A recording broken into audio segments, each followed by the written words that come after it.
ورسوله وصلى الله تبارك وتعالى على خير خلقه محمد وعلى آله وأصحابه وأزواجه وذرياته وأهل بيته أجمعين.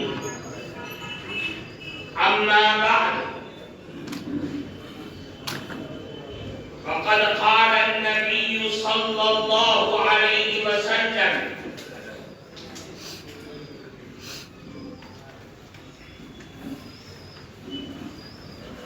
افتحوا على صبيانكم أول كلمة بلا إله إلا الله ولقنوهم عند الموت لا إله إلا الله، أو كما قال رسول الله صلى الله عليه وسلم. محترم صدر جلسہ، حضرات علماء کرام اور پورے راجستھان سے تشریف لائے ہوئے جمعیت علماء کے خدام، کارکنان اور جمعیت علماء سے محبت رکھنے والے ہمارے معزز بزرگوں اور حدیث دوستوں، اصلاح معاشرہ کے سلسلے میں اس سے پہلے بھی پچھلے ٹرم میں آپ حضرات سے گفتگو کرنے کا موقع ملا. آج پھر اس موجودہ ٹرم میں جمعیت علماء راجستھان کے منتظمہ کے اس اجلاس میں، جس میں مختلف اضلاع کے اور اضلاع سے تعلق رکھنے والے تحصیل کے ذمہ داران، حضرات علماء کرام، خطباء اعظام اور ائمہ کرام یہاں تشریف فرما ہے. میں چند منٹ، کیونکہ وقت بھی بہت کم ہے، کچھ قیمتی باتیں آپ کے سامنے رکھنے کی جرأت کروں گا، کیونکہ حضرات علماء کرام کے سامنے باتیں کرنا اور مجھ جیسے کم علم اور تحیدست آدمی کا یہ آسان کام نہیں ہے. جمعیت علماء کے تمام کاموں میں، تمام بنیادی مقاصد میں، جیسا کہ آپ حضرات جانتے ہیں کہ اصلاح معاشرہ ہی ایک ایسا نظام عمل ہے کہ جس کو لے کر آپ بڑی بڑی بلڈنگوں میں رہنے والوں سے لے کر کے جھوپڑی میں رہنے والوں تک، اور ایئر کنڈیشن گاڑیوں میں اور بڑی بڑی شاپوں میں کام کرنے والے، رہنے والے، اس کو چلانے والوں سے لے کر ٹھیلے اور رکشے والوں تک آپ پہنچ سکتے ہیں.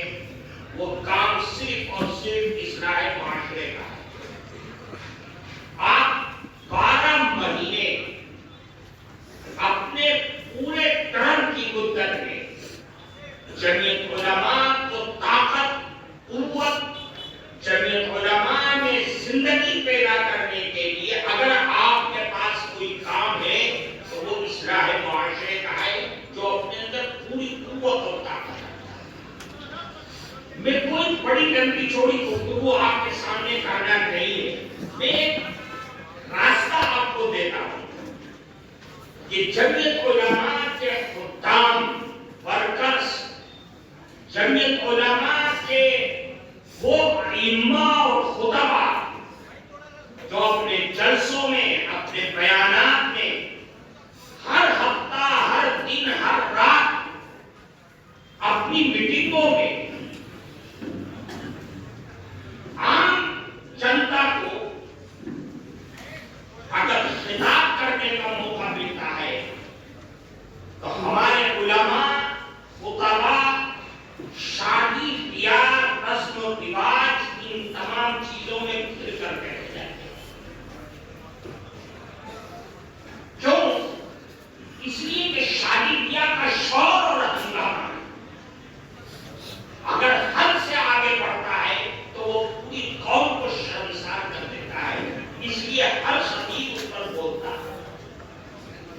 لیکن مسئلے کا حل نہیں، ارتداد کی یہ لہر جو تیزی کے ساتھ ہندوستان اور ہندوستان کے علاوہ پوری دنیا کے ہر ملک کے اندر یہ جو فضا پڑتی چلی جا رہی ہے، جو حالات گھنونے سے گھنونے ہمارے اور آپ کے سامنے آگے چلے جا رہے ہیں، یا ہمارے اور آپ کے ذہن میں اس کی کوئی تدبیر، اس کی کوئی بندش، اس کو کوئی روکنے کا طریقہ ہے؟ کسی کے پاس کچھ نہیں۔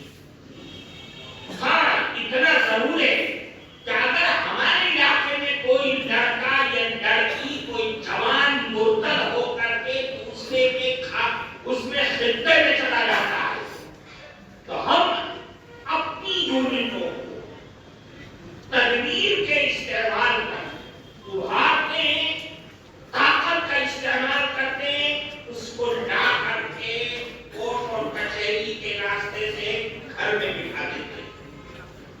پھر کیا ہوتا ہے؟ کیا مسئلے کا حل ہو گیا؟ نہیں، مہینہ، 2 مہینہ، 3 مہینے کے بعد پتہ چلا پھر وہ لڑکی اور لڑکا اسی کے پاس چلا گیا۔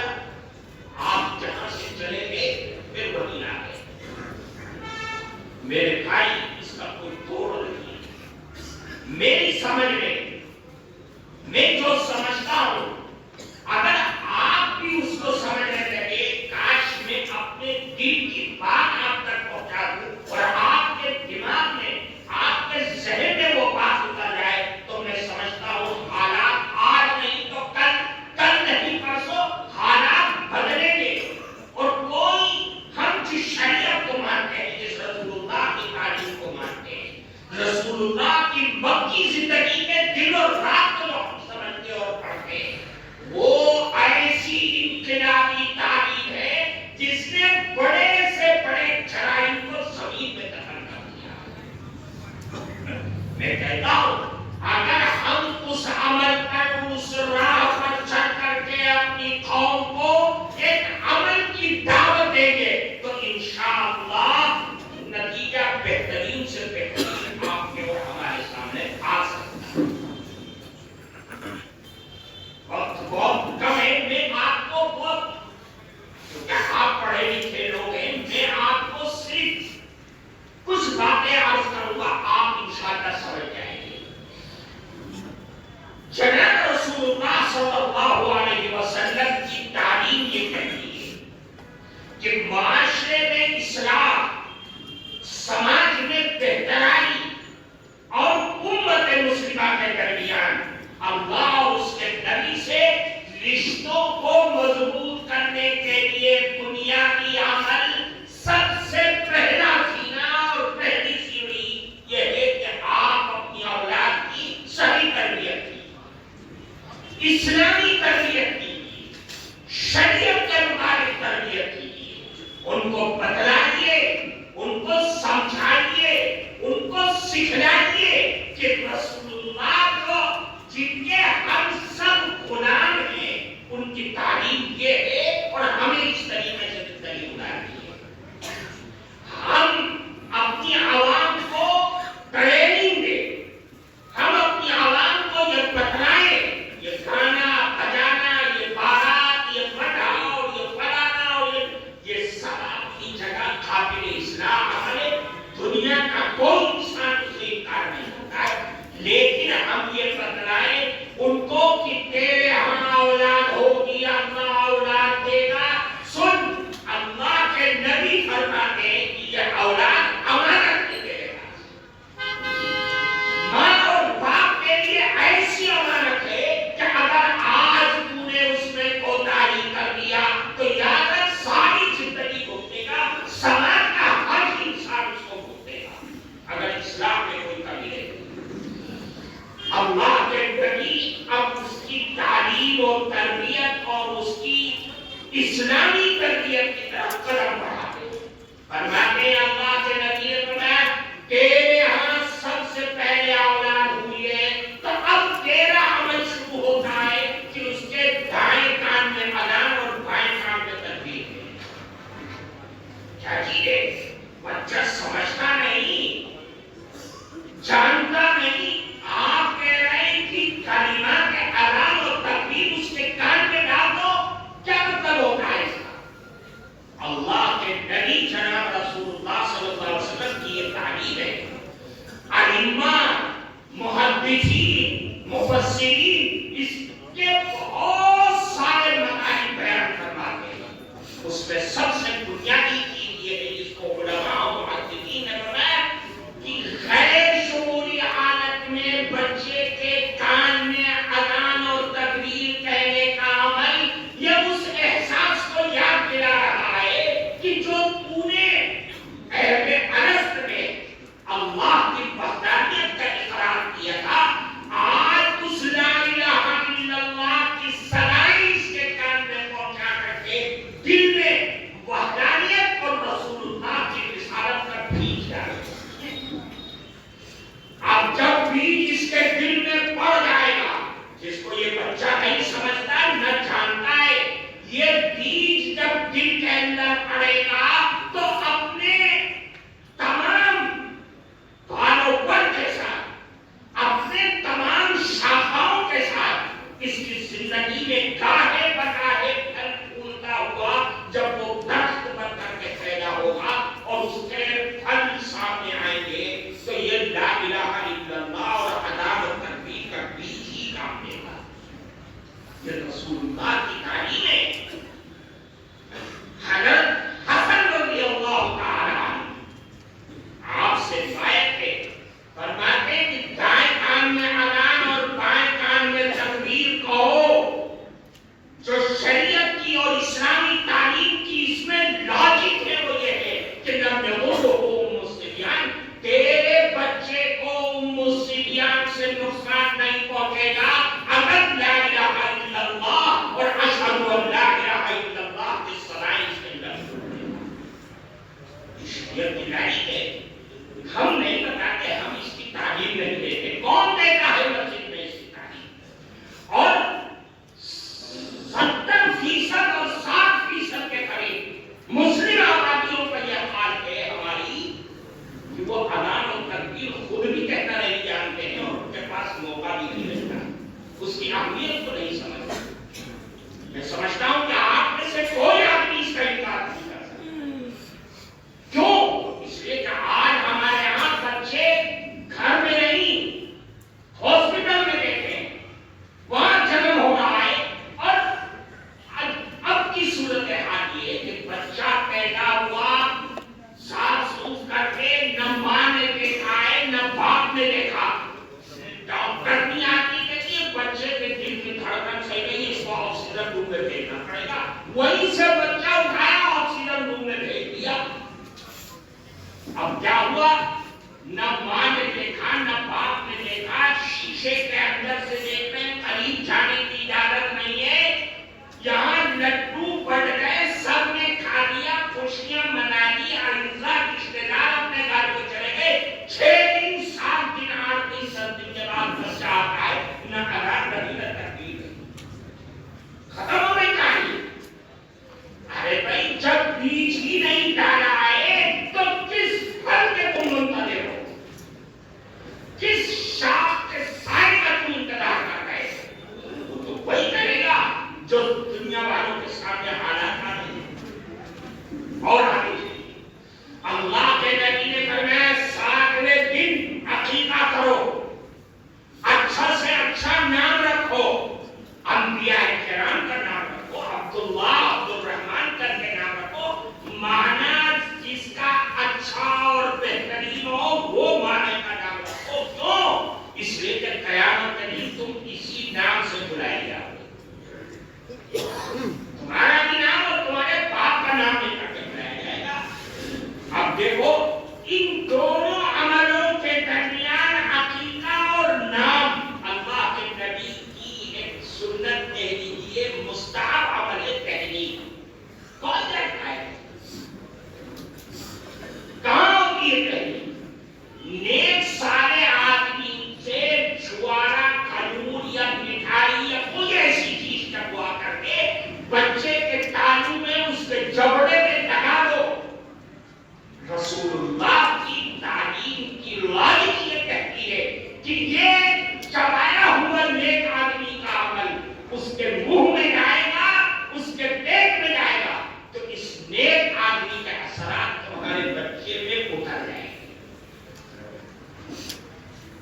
نے بتایا کہ میری قوم جانتی ہے کون ہے؟ حضرت اسماء بنت ابی بکر رضی اللہ تعالی عنہ وہ فرماتی ہے کہ ہجرت کر کے رسول اللہ مدینہ منورہ آ گئے، وہ بعد میں گئی چند دن کے بعد وہ فرماتی ہے ہم خبا میں جا کر کے ٹھہر گئے، اسی علاقے میں میرے پیٹ میں بچہ تھا حضرت عبداللہ بن زبیر رضی اللہ تعالی عنہ۔ مہاجرین میں جو جس کے ہاں سب سے پہلی ولادت ہوئی وہ عبداللہ بن زبیر نے، فرماتی ہے کہ میں عبداللہ بن زبیر پیدا ہو گئے، میں نے گود میں اٹھایا، رسول اللہ کی گود میں لے جا کر کے رہ گیا۔ کیا ہوا؟ فرماتے کہ فحزنته اللہ کے نبی نے ان کی تہنیت کی، وسماه اور اللہ کے نبی نے ان کا نام رکھا، ودعا له بالبرکہ اور اللہ کے نبی نے برکت کی دعا کیا۔ یہ تو رسول اللہ کا عمل ہے، میرا اور آپ کا نہیں۔ اس وقت ضرورت ہے اس بات کی کہ ہم اس کی تعلیم دیں اور بتلائیں۔ عقیدہ کی اہمیت ہماری قوم میں سے ختم ہو چکی، نہیں جانتے، ہم نہیں سمجھتے، ہماری قوم ہی نے ہم نے بتایا نہیں ہے تو وہ سمجھے گی کیسے؟ ہم تو گانا بجانا بنات میں دے کر چلے گئے، نہیں جانتے۔ اللہ کے نبی کی تعلیم ہے کہ لڑکا ہے دو بدلا کر، لڑکی ایک تو ایک، اگر دو کے بجائے ایک کی گنجائش سے ایک کی کر دے، 7ویں دن کر دے، 14ویں دن کر دے، 21ویں دن، جب چاہے کرنا کر دے۔ اللہ کے نبی سے سوال ہوا کہ اے اللہ کے نبی منع کے کہاں چیزا ہے کیا چیز؟ اللہ کے نبی نے فرمایا ان اللہ لا یحب العقوق، کہ اللہ نے نافرمانی کے جذبات کو پسند نہیں کرتا۔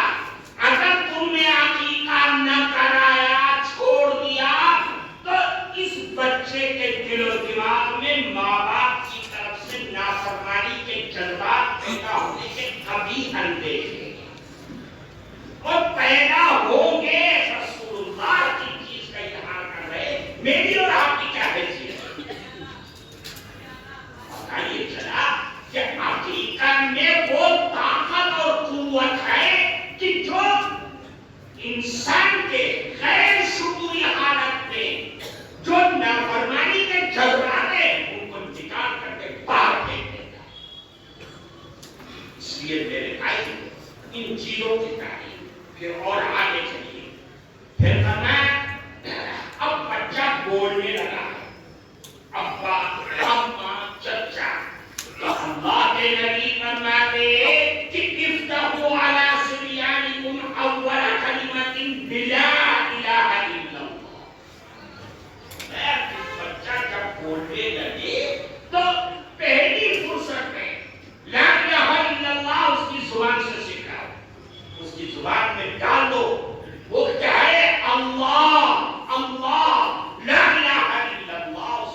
کو سزا دو کہ کیوں نہیں نماز پڑھتا ہے. نماز تو بنیادی عمل ہے.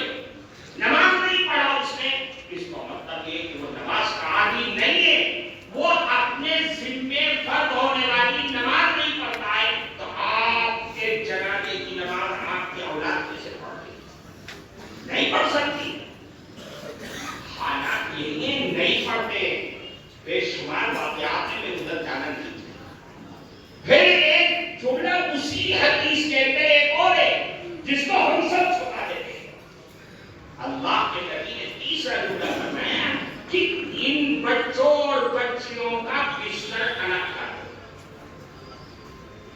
ارے بھی 10 سال کے بچے ہیں، کوئی شعور نہیں ہے، وہ کوئی ان کے اندر کوئی اس طرح کی نہیں. آپ کہہ رہے ہیں بستر الگ کر دو. ہاں، میرے نبی کی تعلیم ہے بستر الگ کر دو. ان کو احساس دلا دو. تمہیں آج بستر تمہارا الگ کیا جا رہا ہے. ان فحاشی، ان منکرات، ان دلسوز واقعات کے پیدا ہونے سے پہلے جس سے آج پورا سماج جھوٹ رہا ہے، وہ بے پردگی، وہ حیا کا خاتمہ.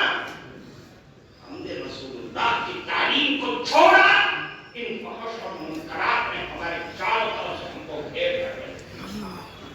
میرے نبی کی تعلیم میں کوئی ایسی چیز نہیں ہے جس میں جوائنٹ فیملی کو بڑھاوا دیا جا رہا ہو. کوئی ہے تو کھڑا ہو کر کے اس کو بتلا دے. مولوی صاحب نے 4 بھائی ہیں، بڑی محبت ہے، آپ میرے الگ الگ ہو جاؤ. ہم تو ایک ہی رسوئی میں کھانا بنواتے ہیں، ایک ہی بستر پر بیٹھ کر کے ہم کھانا کھاتے ہیں. بڑی محبت ہے، ایک دوسرے کے دکھ درد. وہ بے ایمان ہے، وہ بے حیا ہے، وہ رسول اللہ کی زبان میں دیوس ہے. وہ 4 بھائی ہیں اور چاروں کی بیوی ایک چھت کے نیچے رہ رہی ہے. تو جاتا ہے کہ اپنی بھائی کے اوپر تیری نگاہیں پڑتی ہے. کون سی شریعت، کون سی حدیث، کون سی رسول اللہ کی فقہ ہے کہ جس میں تجھ کو اجازت ہے اپنی بہن، اپنے بھائی کی بیوی پر نگاہ ڈالنے کی؟ تمہارے لڑکے، ان کی لڑکی، ان کا لڑکا، تمہاری لڑکی، سب ایک چھت کے نیچے رہ رہے ہیں، سب ایک دوسرے پر نگاہیں ڈال رہے ہیں. نامحرم ہے کہ نہیں ہے؟ یہیں سے فحش اور منکرات اور بے حیائی کو جنم ملتا ہے. ہم نے جنم کے سارے دروازوں کو کھول دیا ہے. ہم نہیں بتلائیں گے، مجرم سمجھے جائیں گے. ہم اللہ کے دربار میں مجرم مانے جائیں گے. تعلیم کی انہیں سکھلائیے قوم کو. یہ معلوم ہے، پتہ نہیں کہاں تک صحیح ہے کہ بعض ملکوں میں شادی سے پہلے، شادی کے بعد والی زندگی پر ٹریننگ دی جاتی. اور وہ جب تک کہ اس ٹریننگ کورس کا سرٹیفکیٹ قاضی کے سامنے پیش نہ کر دے، اس کا نکاح نہیں ہوتا. ہم نے آزاد چھوڑ دیا ہے. اور ہر معاف کیجیے گا، ہماری برادری میں بھی آپ کی برادری کا تو آپ بھی میری برادری کے حالات کو میں کہوں گا آپ سنیں گے، آپ کہیں گے میں سنوں. ہم نکاح پڑھاتے ہیں. یہود جیسی تنظیم، یہود جیسی جماعت جس کا سب سے پیر تک باطل اور کفران پر مبتلا ہے، کوئی انکار نہیں کر سکتا کہ چھٹی بات نہیں ہے. وہ عیسائی اور یہودی بغیر عبادت خانوں میں جائے اپنے قوم کا نکاح اور شادی بیاہ نہیں. ہم کیوں کر رہے ہیں مسجد کو چھوڑ کر کے؟ ہم نے مسجد کو چھوڑ دیا اور نکاح کی عظمت کو یہ میرج ہالوں میں کر کے ہم نے تباہ و برباد کر دیا. ہم مجرم ہیں اس کے، کون مجرم نہیں ہے. ہم اگر یہ طے کرتے ہیں کہ مجھے میرے ہاتھ میں نکاح نہیں پڑھانا ہے، مسجد میں نکاح پڑھاؤ. ہم اپنے چند پیسوں کے لیے، 1000-2000 کے لیے شریعت کو بارے بات کرتے تھے. نہیں سمجھتے اس کی اہمیت کو.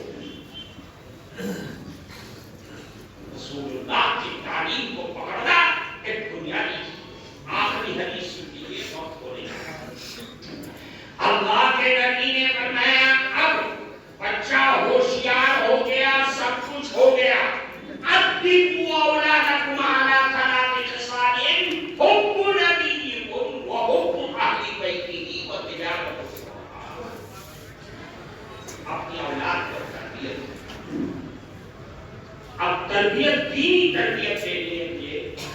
اللہ کے نبی نے فرمایا لَأَن يُعَذِّبَ الرَّجُلُ وَلَدَهُ خَيْرٌ لَهُ مِنْ أَن يَتَصَدَّقَ بِصَاعٍ. فرمایا کہ اپنی اولاد کو صحیح دینی تربیت اور حسن معاشرت پر لا کر کے کھڑا کر دینا ایک ساتھ صدقہ کرنے سے بہتر ہے تمہارے لوگ. یہ رسول اللہ کی تعلیم ہے. یعنی اللہ کے راستے میں صدقہ کرو، اس سے بہترین چیز یہ ہے کہ تم اپنی اولاد کی صحیح تربیت کرو. اور صحیح تربیت کا جو ضابطہ متعین کیا ہے اللہ کے نبی نے بے شمار احادیث ہے. ایک حدیث میں نے آپ کو پڑھی ہے، فرمایا 3 چیزوں پر لا کر کے چڑھا دو. ان 3 چیزیں میں سے پہلی چیز حب نبیکم، پہلی چیز رسول اللہ کی محبت ان کے دلوں میں بسا دو. ان کے خون رگ کے اندر یہ بات ڈال دو کہ ہم رسول اللہ کے غلام ہیں، رسول اللہ کے عظمت ہے تو ہمارا اور تمہارا وجود ہے. اور اگر رسول اللہ کی عظمت ہمارے دلوں سے نکل گئی تو نہ تیرا وجود ہے، نہ تیرے باپ کا وجود ہے، نہ مسلمان کا وجود ہے. رسول اللہ کی عظمت ان کے دلوں میں بٹھا دو. رسول اللہ کی عظمت اگر ہوگی تو یاد رکھیے میری اولاد دنیا کے کسی بھی خطے میں چلے جائے، رسول اللہ کی عظمت سامنے ہوگی تو وہ دنیا والوں کو متاثر کر دے گا، دنیا کے لوگوں کے ان کے عمل سے متاثر نہیں ہوگا. میرے نبی میری جان نہ ہے، میری نور نہ ہے، میرے خون کا قطرہ ہے، میرے دل کی دھڑکن ہے، میرے سر کا تاج ہے. رسول اللہ کی عظمت ہے تو سب کچھ ہے. اگر اس کی عظمت نکل گئی تو سب کچھ برباد ہو جائے. یہ کون ڈالے گا؟ یہ ماں ڈالے گی، یہ باپ ڈالیں گے، اور پھر یہ مکاتب کے ذمہ داران اساتذہ یہ ڈالیں گے. دیکھو محدثین یہ فرماتے ہم بچوں کو، اپنے بچوں کو رسول اللہ کی عظمت، آپ کے مغازی و سرائے، آپ کی جنگ و جدال کے واقعات بچوں کو اس طرح رٹاتے تھے جس طرح قرآن کی آیات رٹاتے تھے. جب ہم یہ تعلیم دیں گے تو فتنہ شکیلیت، فتنہ قادیانیت اور جو یہ بددماغ لوگوں کی سازشوں کے جو بارہا واقعات سامنے آتے ہیں، میرے بچے ان فتنوں سے محفوظ رہیں گے اور وہ یہ سمجھیں گے کہ میری ماں نے، میرے باپ نے، میرے بچپن کے اساتذہ نے میرے دماغ میں یہ بٹھا دیا ہے کہ اللہ کے بعد اس دھرتی پر اگر کوئی ہے کائنات کے اندر تو وہ میرے آقا جناب رسول اللہ صلی اللہ علیہ وسلم، ان کے علاوہ کوئی نہیں. اس لیے میرے بھائی ایک چیز پھر فرمایا وَحُبُّ أَهْلِ بَيْتِي، اور اہل بیت کی محبت ہوگا. آپ کے چچا، آپ کے تایا، آپ کے پھوپھیاں، آپ کی ازواج مطہرات، آپ کی صاحبزادیاں، آپ کے صاحبزادے، ان کو رٹا دو، ان کو بتلا دو. ہم نے چھوڑا ہے تو میری اولاد ہندوستان کے کرکٹروں کے نام اور ان کی خصوصیات، ان کے انعامات کو جس سے چاہے سن لیجیے. اگر نہیں ان کو یاد ہے تو میرے آقا کے گھرانوں کے نام یاد ہے. یہاں تک دیکھو آخری بات پھر فرمایا وہ تلاوت القرآن، قرآن کی تلاوت، قرآن کا پڑھنا، قرآن کا پڑھانا، قرآن کے آیات کو یاد کرانا، قرآن کا حافظ بنانا، قرآن سے محبت رکھنے والا بنانا. قرآن قرآن قرآن ان کے رگ و ریشے کے اندر بھر دو اور ان کو یہ بتلا دو کہ آیات کا درجہ قرآن ہی نہیں ہے. صرف حافظ قرآن ہو جانا ہی قرآن کا حق ادا کرنا نہیں ہے. قرآن نام جس چیز کا ہے وہ ان کے دل و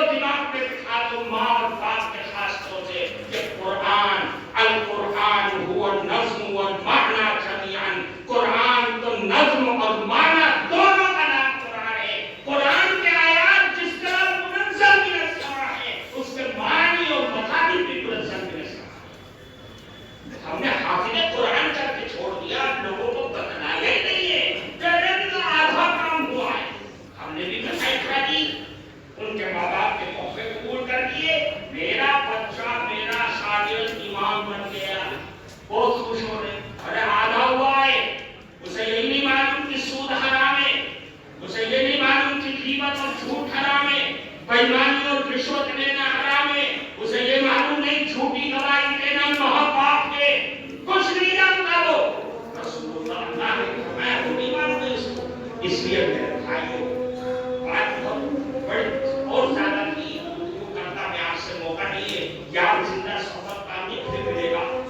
آپ اس ترتیب سے محنت کریں اور انشاءاللہ میری کتاب اولاد کی تربیت قدم و قدم ابھی وہ منزل طباعت ہے، وہ انشاءاللہ تیار ہو جائے گی، میں حضرت مولانا کو پیش کروں گا اور اس کو دیکھیے گا، پڑھیے گا، اسی انداز سے تربیت کی، انشاءاللہ حالات بدلیں گے، رنگ بدلے گا اور آپ کی اور ہماری محنت قبول ہوگی۔ اللہ تعالیٰ ہم سب کو عمل کی